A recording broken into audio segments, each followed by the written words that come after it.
ഞാനിവിടെ പരിശുദ്ധാമ്മയുടെ തൈലം എല്ലാ ദിവസവും രാവിലെയും വൈകിട്ടും അപ്ലൈ ചെയ്ത് കഴിഞ്ഞപ്പോഴേക്ക് ഞാനറിയാതെ തന്നെ എൻ്റെ ആ ഒരു ചൊറിച്ചിൽ ഓട്ടോമാറ്റിക്കലായി അത് മാറി. ഞാൻ അതിനു വേണ്ടി തന്നെ ഒരു 10-25,000 രൂപയോളം ഞാൻ അതിനു വേണ്ടി ചിലവാക്കിയിട്ടുണ്ടാവും. പേര് ജോയ്.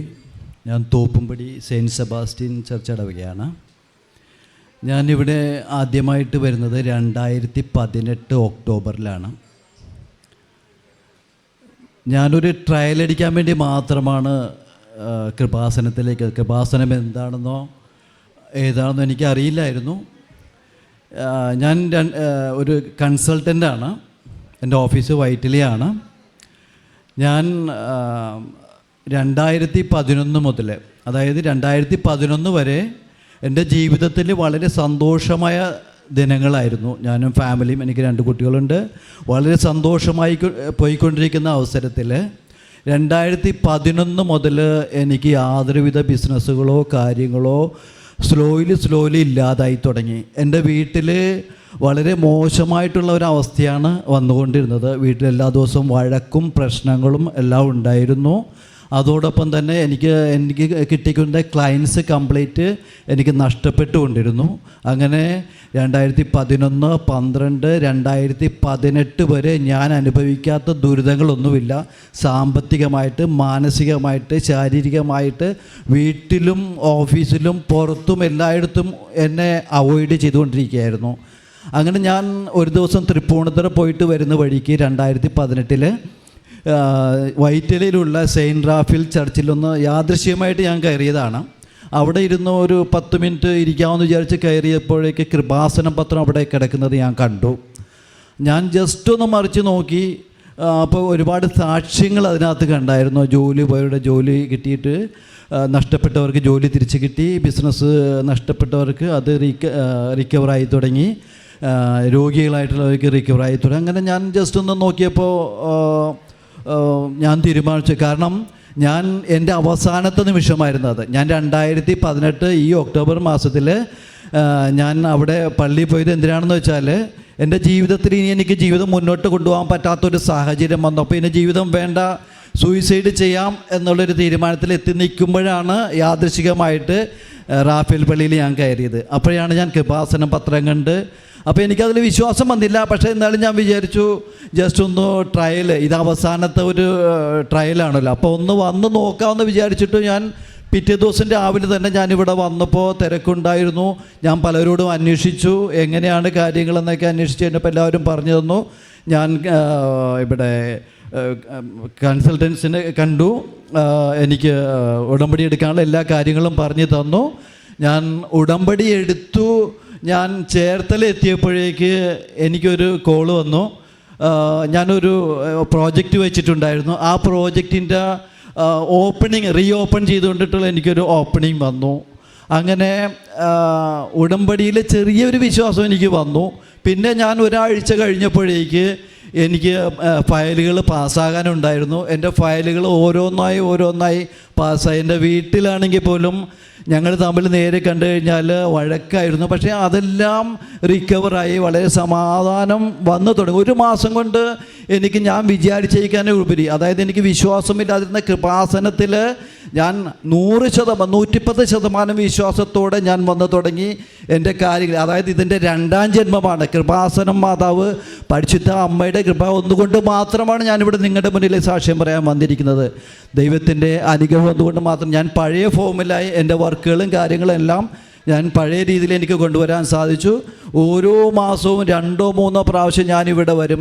ഞാൻ വരുന്നത് എൻ്റെ വൈഫിനോട് കൂടി തന്നെ ആയിരിക്കും. ഞാൻ വന്ന് ഇവിടെ നിന്ന് ഇറങ്ങി ചേർത്തലെത്തുന്ന മുന്നേ ഞാൻ വെച്ചിരിക്കുന്ന ഫയലുകൾ ഏതെങ്കിലും ഒരു ഫയൽ എനിക്ക് സാങ്ഷനായിട്ട് എനിക്ക് മെസ്സേജ് വരും.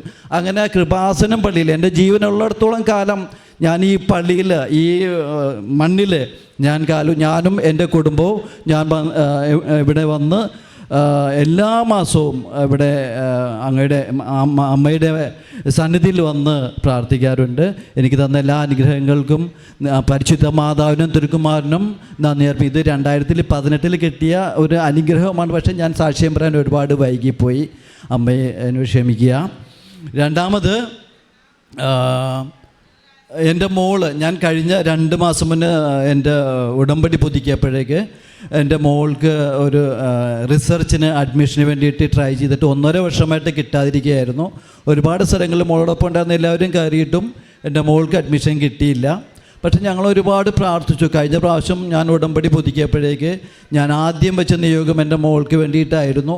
ആ നിയോഗത്തിൽ കേന്ദ്ര government Indian institute of IITM എൻ്റെ മോൾക്ക് അഡ്മിഷൻ ഓൾ ഇന്ത്യ ലെവലിൽ ആയിരക്കണക്കിന് കുട്ടികൾ എഴുതിയ എക്സാമിൽ എൻ്റെ മോൾക്ക് 3ാം റാങ്ക് ആയിരുന്നു. അതോടൊപ്പം തന്നെ എൻ്റെ മോൾ ഈ ഒരു വാക്കൻസി അവിടെ ഇല്ലായിരുന്നു. ഞാൻ ഈ ഉടമ്പടി 3 മാസത്തിനുള്ളിൽ പുതുക്കിയതിനിടയിൽ കേന്ദ്ര ഗവൺമെൻറ് പുതിയൊരു തീരുമാനമായിരുന്നു, പുതിയൊരു പ്രോജക്റ്റ് ഓപ്പൺ ചെയ്യാൻ വേണ്ടിയിട്ട്. അങ്ങനെ എൻ്റെ മോൾക്ക് IITM കഴിഞ്ഞ മാസം അവിടെ ജോയിൻ ചെയ്യാൻ പറ്റി. അതോടൊപ്പം തന്നെ എല്ലാ മാസവും 40,000 രൂപ സ്റ്റൈഫൻഡോടുകൂടി എൻ്റെ മോൾക്ക് വിത്ത് ഓൾ ഫെസിലിറ്റി എൻ്റെ മോൾക്ക് അവിടെ അഡ്മിഷൻ കിട്ടി. പരിശുദ്ധ അമ്മയ്ക്ക് 1000 നന്ദി അർപ്പിക്കുന്നു. മൂന്നാമത്തെ ഒരു കാര്യം, എൻ്റെ ഒരു സുഹൃത്തുണ്ട്, അദ്ദേഹം UK ഡെന്നിച്ചൻ. അദ്ദേഹവും ഫാമിലിയും UK പോയിട്ട് ഇപ്പോൾ 1 വർഷമാകുന്നു. അദ്ദേഹം പോയതിന് ശേഷം അദ്ദേഹത്തിന് അവിടെ ഒരു ഹോസ്പിറ്റലൈസേഷൻ ഉണ്ടായിരുന്നു. ഹോസ്പിറ്റലിൽ ചെന്ന് കഴിഞ്ഞപ്പോൾ അദ്ദേഹത്തിൻ്റെ കിഡ്നി 2ഉം ഫെയിലിയറായെന്ന് അവിടെ പറഞ്ഞു. അദ്ദേഹം ICUലായിരുന്നു. 1 മാസത്തോളം അദ്ദേഹം ICU തന്നെയായിരുന്നു. ഡോക്ടർമാർ പറഞ്ഞത് അദ്ദേഹം മരിച്ചുപോയി, അതുകൊണ്ട് ഇനി ആരും പ്രതീക്ഷിക്കേണ്ട, അറിയിക്കേണ്ടവരെല്ലാം അറിയിക്കാൻ പറഞ്ഞു. അദ്ദേഹത്തിൻ്റെ വൈഫ് എപ്പോഴും നമ്മളുമായിട്ട് കമ്മ്യൂണിക്കേറ്റ് ചെയ്തുകൊണ്ടിരുന്നു. അങ്ങനെ ഞാൻ ഇവിടെ കൃപാസനത്തിൽ ഇവിടെ വന്ന് ഞാൻ ഇടയ്ക്കിടയ്ക്ക് 1 മാസത്തിൽ 3-4 പ്രാവശ്യം ഇവിടെ വരും. അങ്ങനെ വന്ന് ഞാൻ അമ്മയോട് ഞാൻ പ്രാർത്ഥിച്ചു.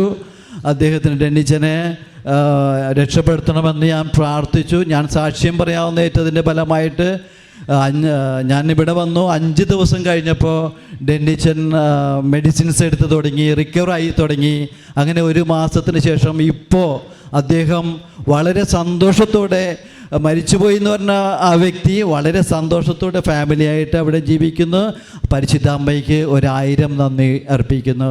4ാമത്തെ കാര്യം 2018 തന്നെ സംഭവിച്ചതാണ്. ഞാനിവിടുന്ന് ഉടമ്പടി പുസ്തകം കൊണ്ടുപോയി എൻ്റെ ഒരു ക്ലയൻറ്റിന് കൊടുത്തു. അദ്ദേഹം എന്നോട് പറഞ്ഞു, എൻ്റെ കല്യാണമൊന്നും നടക്കുന്നില്ല, 47 വയസ്സായി. അങ്ങനെ എനിക്ക് വേണ്ടി പ്രാർത്ഥന വന്നപ്പോൾ ഞാൻ പറഞ്ഞു, ഇവിടെ വന്ന് ഉടമ്പടി എടുക്കണം. ഉടമ്പടി എടുക്കേണ്ട കാര്യങ്ങളൊക്കെ ഞാൻ പറഞ്ഞു കൊടുത്തു. അങ്ങനെ അദ്ദേഹം ഇവിടെ വന്ന് ഉടമ്പടി പത്രം കൊടുത്തതിൻ്റെ ഫലമായിട്ട് ഇവിടെ വന്ന് ഉടമ്പടി എടുത്തു. 1 മാസം കഴിഞ്ഞപ്പോൾ അദ്ദേഹത്തിന് ഒരു പ്രപ്പോസൽ വന്നു. അദ്ദേഹം ഒരു അഡ്വക്കേറ്റിനെ വളരെ നല്ല രീതിയിൽ കല്യാണം കഴിച്ച് വളരെ സന്തോഷമായിട്ട് ഇപ്പോൾ ജീവിക്കുന്നു. അദ്ദേഹത്തിൻ്റെ ബിസിനസ്സും വളരെ നല്ല രീതിയിൽ ഉടമ്പടി എഴുത്തിൻ്റെ ഫലമായിട്ട് വളരെ നല്ല രീതിയിൽ പോകുന്നു. പരിശുദ്ധ അമ്മയ്ക്ക് 1000 നന്ദി. 5ാമത്തെ കാര്യം, എനിക്ക് ഈ ചെവിയിൽ ഭയങ്കര ചൊറിച്ചിലായിരുന്നു. ഞാൻ പല ENTകളെയും കണ്ടു സംസാരിച്ചു, മെഡിക്കൽ ടെസ്റ്റ് അങ്ങനെയുള്ള 4-5 ENTയെ കണ്ടിട്ട് പോലും എനിക്ക് അതിനൊരു മെഡിസിൻസ് തിരികെ മാത്രമേ ഉള്ളൂ. പക്ഷേ അതിന് അസുഖം മാറിയിട്ടില്ലായിരുന്നു.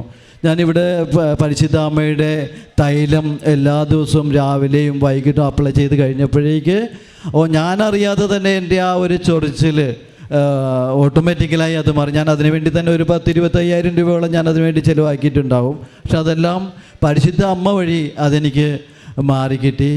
ഇത്രയും അനുഗ്രഹങ്ങൾ എനിക്കും എൻ്റെ കുടുംബത്തിനും പരിശുദ്ധ അമ്മ അനുഗ്രഹിച്ചു തന്നതിന് 1000 നന്ദി. അതോടൊപ്പം തന്നെ എനിക്ക് ഈ തന്ന ഈ ബുദ്ധിമുട്ടുകൾ, ഈ കഷ്ടപ്പാടുകളെല്ലാം ഞാൻ പരിശുദ്ധ അമ്മയിലേക്കും ദൈവത്തിലേക്കും അടുക്കുവാൻ വേണ്ടി മാത്രം തന്നാണെന്ന് ഞാൻ വിശ്വസിക്കുന്നു. ഇപ്പം ഞാനും എൻ്റെ വൈഫും എല്ലാ ആഴ്ചയിലും ഭക്ഷണം, നിവൃത്തിയില്ലാത്ത ആളുകൾക്ക് ഭക്ഷണം കൊടുക്കാറുണ്ട്, വസ്ത്രങ്ങൾ വാങ്ങിച്ചു കൊടുക്കാറുണ്ട്, പൈസ കൊടുക്കാറുണ്ട്. ഞങ്ങളെ കൊണ്ട് ചെയ്യാൻ പറ്റുന്ന കാര്യങ്ങളെല്ലാം നമ്മൾ ചെയ്യാറുണ്ട്. അതോടൊപ്പം തന്നെ ഒരു ദിവസം ഞാൻ ഒരു 50 വിശ്വാസ പ്രമാണമെങ്കിലും എനിക്ക് ഓഫീസിൽ സമയം കിട്ടുകയാണെങ്കിൽ ഞാൻ ഏതെങ്കിലും ഒരു പള്ളിയിൽ പോയിട്ട് 50 വിശ്വാസ പ്രമാണം 2 കൊന്ത എല്ലാം ചെല്ലാറുണ്ട്. പിന്നെ വെളുപ്പിന് ഞങ്ങൾ 4:45 എഴുന്നേറ്റ്, അവധി ദിവസമാണല്ലോ, വർക്കിംഗ് ഡേ ആണെങ്കിൽ നമുക്ക് പറ്റത്തില്ല, അവധി ദിവസമാണെങ്കിൽ ഒരു ദിവസം 5 കൊന്ത വെളുപ്പിന് ഞങ്ങൾ ചെല്ലാറുണ്ട്, ബൈബിൾ വായിക്കും. എല്ലാം പരിശുദ്ധ അമ്മ എനിക്ക് തിരിച്ചു തന്നു.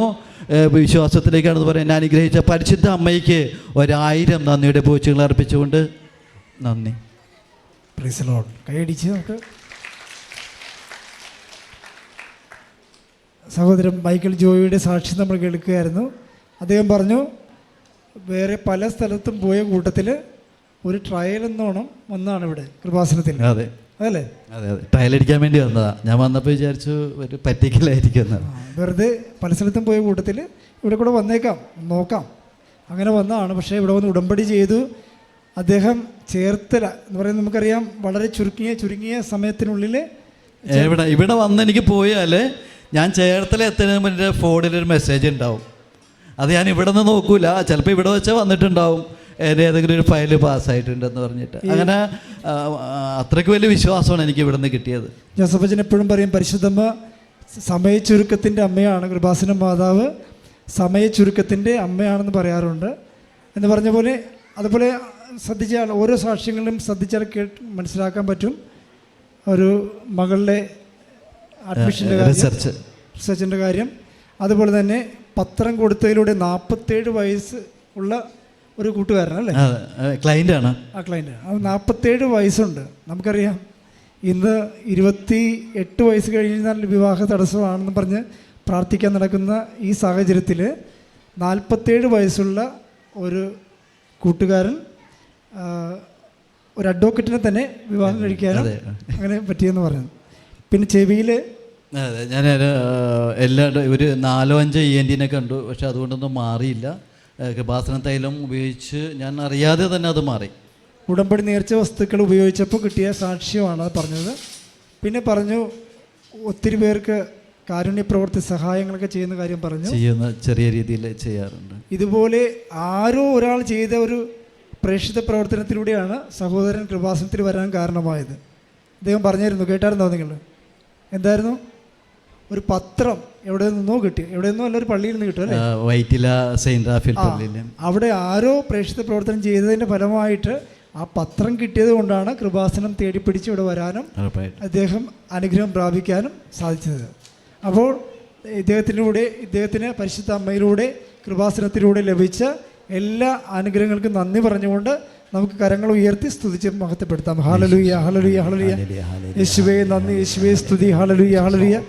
യേശുവേ സ്തുതി, യേശുവേ ആരാധന, hallelujah hallelujah hallelujah hallelujah hallelujah hallelujah. യേശുവേ നന്ദി, സ്തുതി, ഹല്ലേലൂയ.